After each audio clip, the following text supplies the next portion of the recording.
complete ceasefires at pagpapatuloy ng humanitarian aid sa buong Gaza sa loob ng 5 araw. Ito ang kapalit upang pakawalan ng Hamas militants ang 70 mga kababaihan at kabataan na kanilang bihag ayon sa Qatari mediators. Noong nakaraang linggo, nagkaroon din ng negosasyon upang pakawalan ang ilang mga bata at babae, kapalit naman ng pagpapalaya sa 200 Palestinian children at 75 women na nakadetine sa Israel. Subalit ayon sa militanteng grupo, pinapatagal at iniiwasan di umano ng Israel ang kasunduang ito.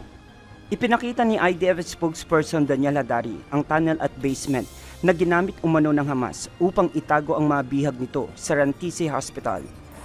We are here next to a house of a terrorist. This is one of the senior terrorists who is the head of the operational naval operations that led the raids into Israel. Ipinakita ni Admiral Hagari ang tunnel na malapit sa bahay ng terorista at kung gaano ito kalapit sa Rantisi Hospital at sa isang eskwelahan na pagmamayari ng United Nations. You can see the tunnel.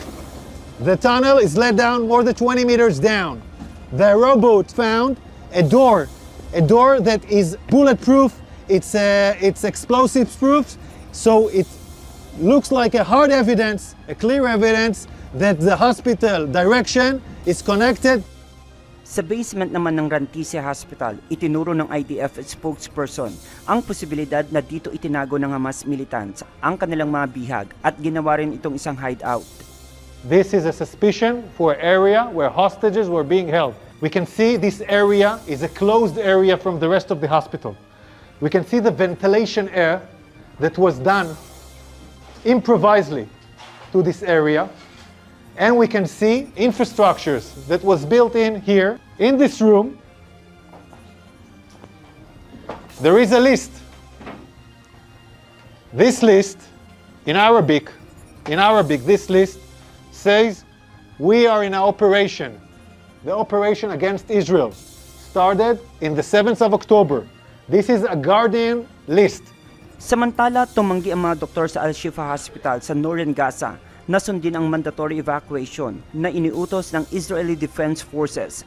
Ayon kay Dr. Munir Al-Bursh, Director General ng Hamas-run Health Ministry sa Gaza, maaring masawi ang nasa 700 at least ng mga pasyente ng ospital kung iiwan nila ang mga ito.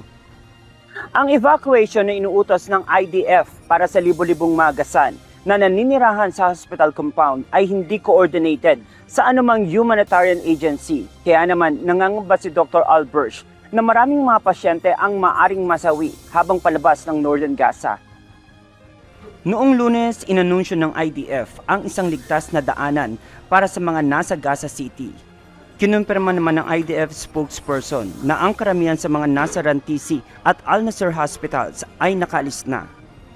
Region Bolivar, UNTV News and Rescue. Diyos ang aming sandigan. Serbisyo publiko ang aming pinahahalagahan.